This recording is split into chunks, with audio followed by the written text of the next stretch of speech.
So I found this little beauty today on the marketplace for free, which was super exciting. So what I'm going to do is make the small amount of repairs that needs to be done on it. There is a hole here on the side, right here. I'm going to fill in with wood filler. I've got some lifting veneer, and the top needs to get sanded. The veneer is a little loose right here too, so I can try and inject some glue, but once I get it redone, it might not need it. We'll see how it lays down, but the whole top needs to get refinished, as you can see. And then everything else is gonna be a play it by ear thing. These shelves need some work, and then there's a missing chunk on this side here that I'll need to either fill in or cut a piece of wood to match. So we'll see how it goes, but right now I'm just going to fill in this hole, and I'm going to start sanding the top to get it prepped and ready to go. I have already cleaned it, so that's good.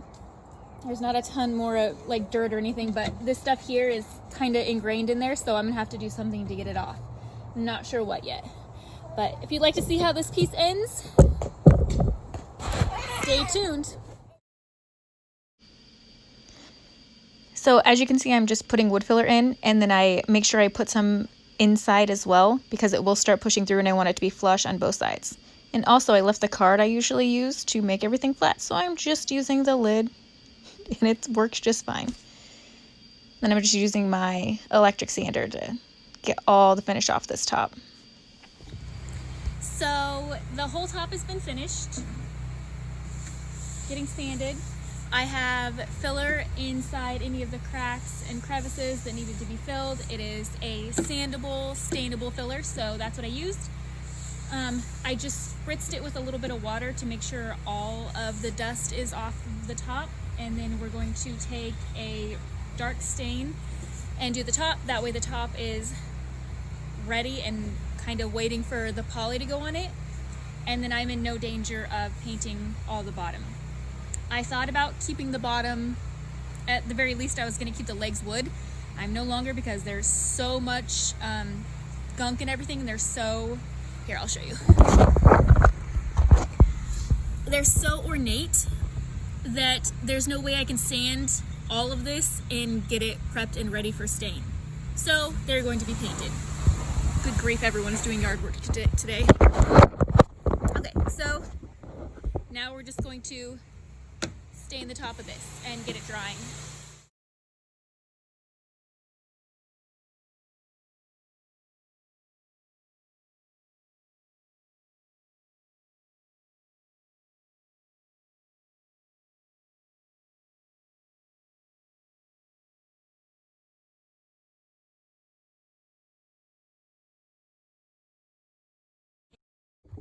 Okay, I had to quickly come inside to do the paint because you can't hear anything that I say outside because the neighbors are being obnoxious. So I'm trying out Farmhouse Finishes. It's my first time trying a milk paint. This one you're supposed to not have to add extra bond to, which is awesome. The other brand that this company does, you have to add it to. So I'm gonna mix this up. It's a 1-to-1 ratio. You're supposed to only mix up the amount that you'll need, so let's try and do that.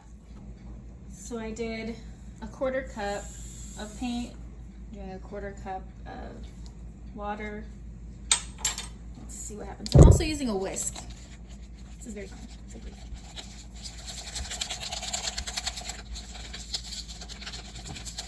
Okay, that is certainly not what I'm used to. It's very, very thin.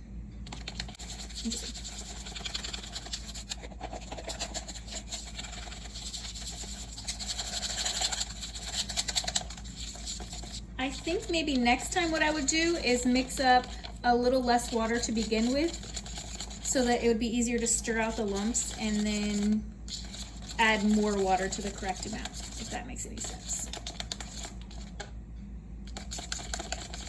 Okay, I'm gonna let this set up for a bit and then give it another stir and then start painting.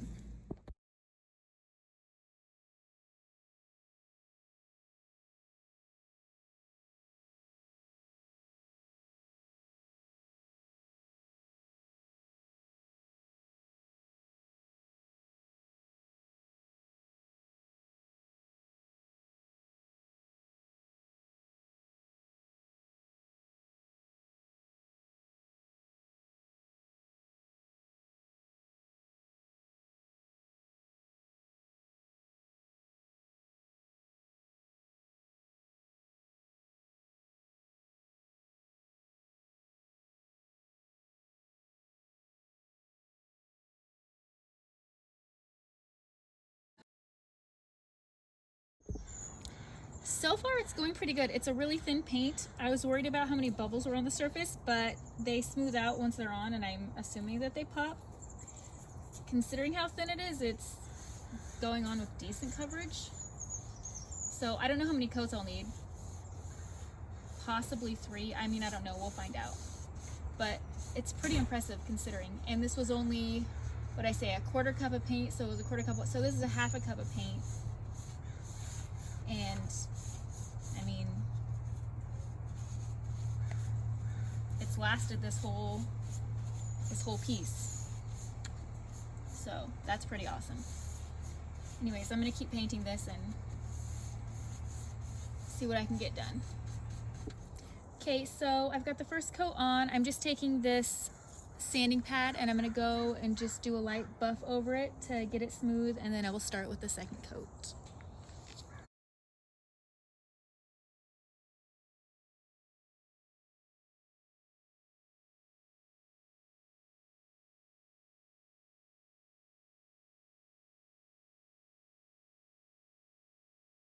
Okay, so this is 2 1/2-ish coats of paint, and I really like where it's at. So the second coat I did all over, and then I just took what was left over and filled in any spots that kind of looked like they need a little more. So it's still drying now. I'm gonna bring it inside, and that's where I'll do the waxing and do the stain on the top. I still haven't decided what I'm gonna do with the inside here. I could leave it wood, or I don't know. I'm still deciding. But top needs to get poly on it, and then I'm gonna wax the base. The paint was actually a little finicky. I don't know if I love it. I don't hate it. It was just anywhere that I would kind of go over on the second coat, as soon as it got wet, it would lift. And so I think it's just something that I'll have to play with and get used to and figure out how to use it, because it was kind of it was finicky. So maybe I'll love it. I really like the finish. I will say that it is really good at self-leveling, so that was pretty cool. There's not a ton of brush strokes or anything like that, so that aspect is amazing. But yeah, anywhere that I'd go over it again, I could see it trying to lift off. But that's kind of why I did the 1/2 coat for the third coat, is just when I did it in spots, so I didn't have to run over it a bunch of times. If I just went over it the once, it worked pretty well. So okay, so I have the poly on the top drying, and then I'm just going to take my wax and wax the body of this little guy. I usually use a rag, but since this has such intricate details, I'm going to be using a chip brush just to get it in there, and then I'll use my rag to wipe everything back once I'm finished. So let's get going.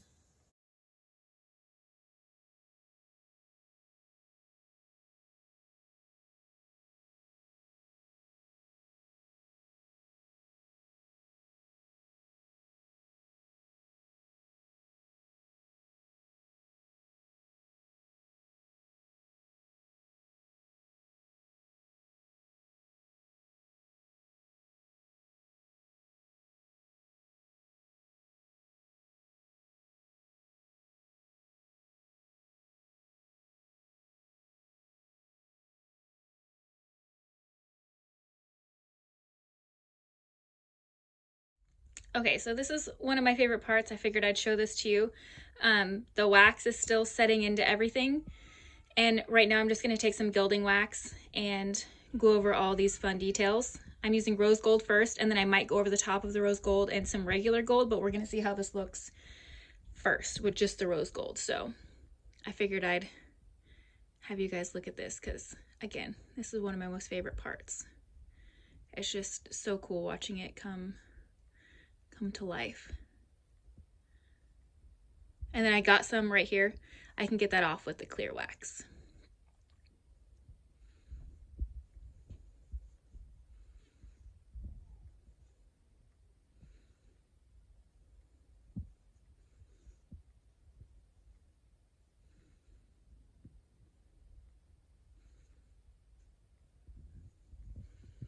It's just like amazing.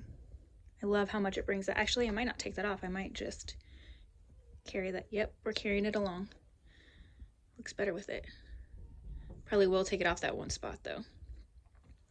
Okay, so I'm going to finish gilding out the rest of this and meet you guys back. As a reminder, there's the before, and this is the after all the gilding wax has been applied. I hope you guys love this transformation. I certainly do. It sold overnight. And I find that most of these like really antiqued decorative pieces do sell super quickly. As you can see, I did decide to put a little color on the front edge of the shelves, and I think that that just made it, oh, beautiful. So if you enjoyed this, please like, subscribe, all that, and I'll see you in my next video.